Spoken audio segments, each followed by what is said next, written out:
Hi everybody, my name is Jan Dufour and I'm an independent Stampin' Up! Demonstrator. I live just outside of Louisville, Kentucky. Today we're going to do this sweet little card which looks elaborate, and I've got a few other samples that have got a few more elements on them, but really is quite simple. If you're watching me on YouTube and you want the project sheet that gives you all of the dimensions to cut, you need to go to my website at stampmesilly.com. If you have any questions, or if you don't have a demonstrator and would like a catalog, then you can email me at jandufour@yahoo.com. And if you want to purchase any of these things, you can go to my online store at jandufour.stampinup.net. We're in January, so that is part of Celebration. So there's all kinds of things that you can get free with either a $60 purchase or a $120 purchase. Obviously, that one would be a bigger stamp set. Today, we are using the Misty Moonlight as the color, or one of the colors. We're using, the other color we're going to use when I make the card is actually going to be Mellow Moss. And we're using the DSP called Winter Meadow. This looks wintry to me, and that's where we're at right now. Currently, it is snowing outside in Louisville, which is not supposed to happen much. And then, of course, we're using Basic White for the background. So let's talk about putting this together. If you saw my, I'll put it up here so you can see it. If you saw my last video, we talked about magic punch tricks. We're going to use another one of those today. So here's the card base. Oops, get it to the right side. And this is with the Basic White thick. And then we're going to change it up a little bit. And I'm going to use Mossy Meadow for the background. And while I was making this, I started in the center. And this is the size of this lattice. So I wanted even sides all the way around, and then of course one just a hair's breadth skinnier to go on the inside.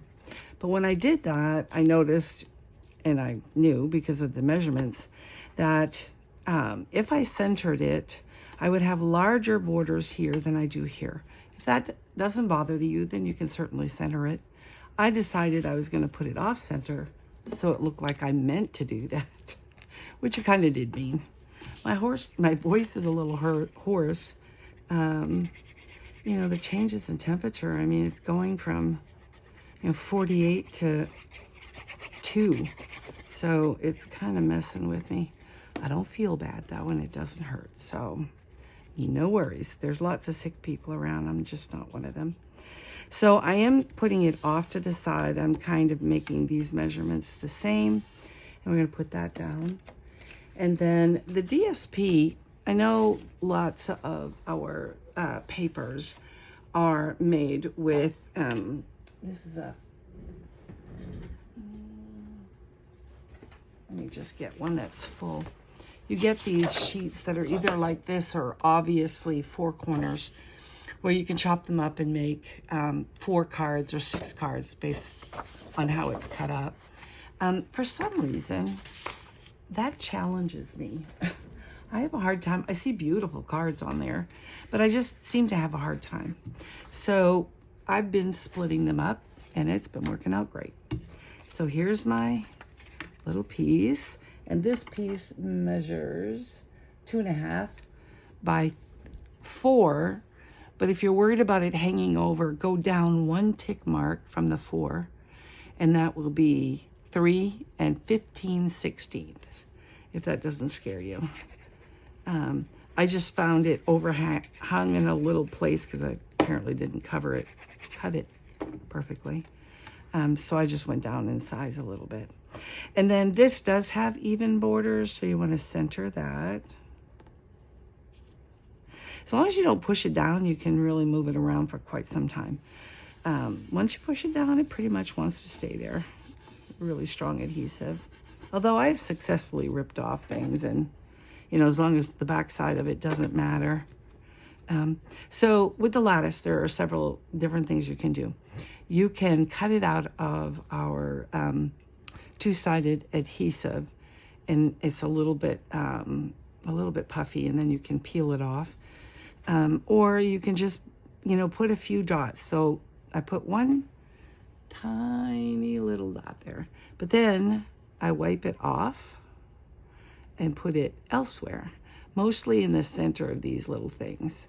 So I kind of put a dot but wipe it off. I am not going in every section. That's not going to happen. And so I do the four corners. Again, I wipe it a little bit and put some on the edge. Just one on each side. It's way too much. Okay.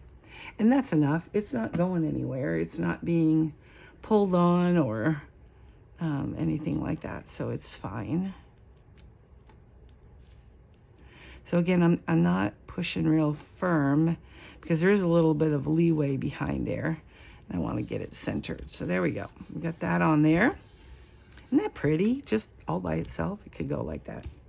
And then we're going to decorate. Well, here's I decided to switch this and use Mossy Meadow. So there's one of the tricks I was talking about is when you cut the punch and stamp, and I'll show you the hack on that.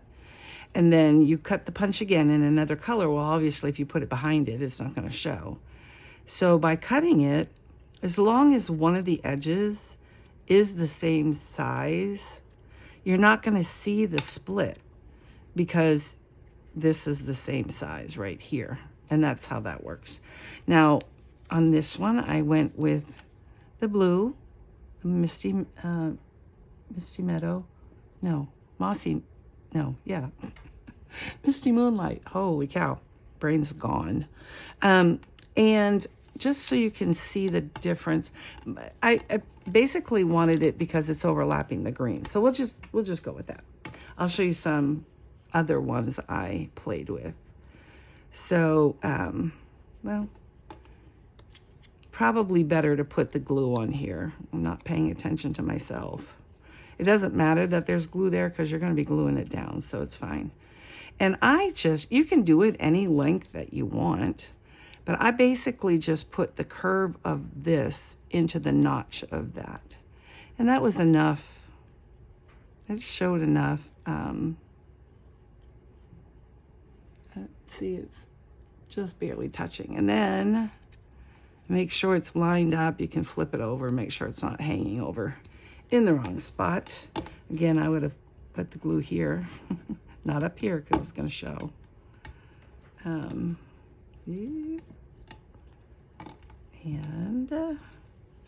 I need to have my nails done. That's a couple days from now, so I'm having a hard time picking stuff up. All right, again, I'm kind of hitting the corner to the notch in here. Once I think I've got it about right, then I go like this, make sure that I've got it straight, which I don't because you can see it's going off, and that means it's showing somewhere. So we want to correct that before it gets good and done. There we go. And so when we put that over, that's going to show. In addition, there are, let me show you the stamps. So that it's called Link Together, and they're all phrases, which of course you can do in straight lines and all kinds of things. But this fit right inside where I wanted it.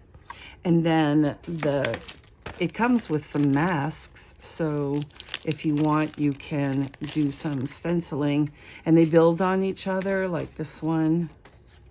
You match up the notch at the top. And I think you can see that it makes it 2 layers, a thinner layer underneath. Then you have some dots, and then you have just some shapes, big shapes and little shapes. So that's the masks. I did not use those today. And then you have the dies, which, to be honest, this is what sold it for me. I'm getting to play with some of the others, and I like those as well. This oval is very good. This is a really neat thing that you can put on the front of a card. Real big sentiment. And the leaves ended up working out real good too. So it ended up being good, but this is why I bought the particular die set. All right, so that's that. So we're gonna put enjoy. Kind of look at your colors behind here. I think I kind of want it here so there's more green showing. So we're going to put this up on dimensionals.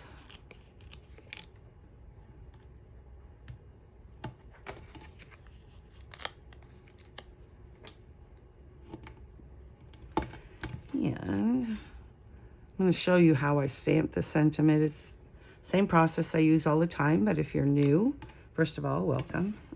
Please consider subscribing. I post once a week on Wednesdays. I rarely email you or send you an extra post, and if I do, it's usually because there's something free going on at Stampin' Up. All right, so I've decided I'm going to put it here. I want it sticking out a little bit so you can see some of the white all the way around it.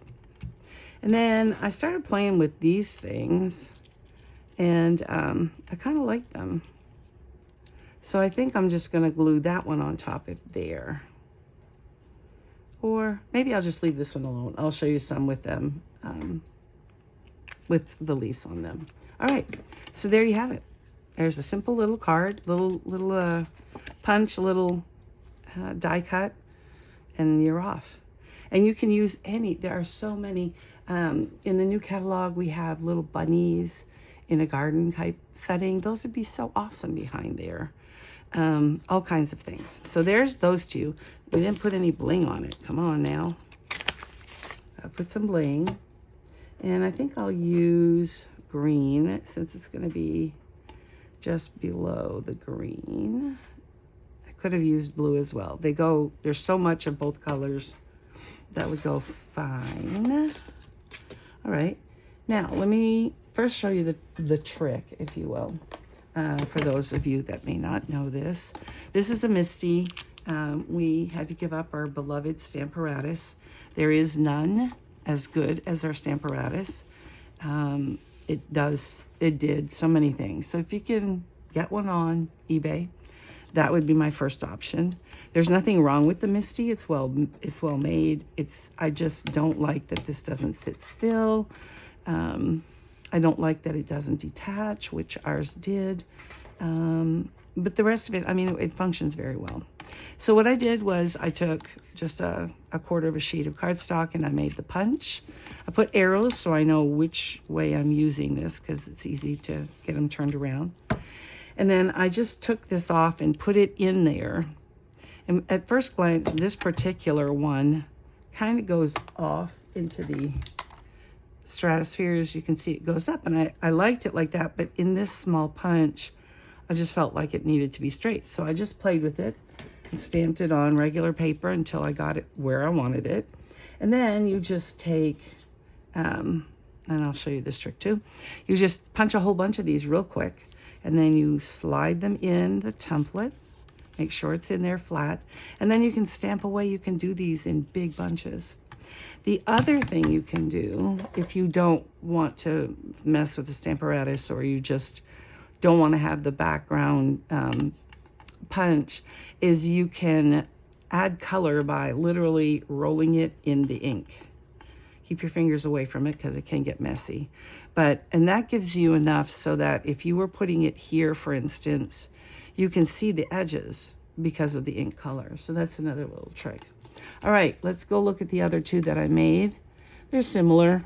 I just wanted to show you two things. One, this is what it can look like if you add some of the branches. There's a long one and a small one. This is pretty much the same. But also be aware that you don't have to have a whole lot of color or a whole, there's a lot of white space on this DSP, but it's not a waste. So here's one. It's got patterns in the background, blues, hairy of yellow. If you put this on there, and then you put this up here, you don't need anything else. It doesn't have to be real busy, if you will, in the background. So keep that in mind when you're making your cuts into your DSP. It is celebration. and that goes until February 28th. There is a new mini that came out the 7th of January and goes until April 30th. There's a whole bunch of online exclusives, which means they don't show up in the catalog, but they are online. And that includes some of the ones that, quote, retired, that were in an older catalog. And they're not actually retired. They're just going to be online. And then the last category is the last chance. And those, in fact, will be discontinued when we run out of them. So you might want to pay attention to some of those as you shop. I hope you enjoyed this. Thank you so much for stopping by. I'll be back next week. I think I'm going to use one of the Celebration sets. I'm not going to show it to you. It'll be a secret. Have a great day. Bye.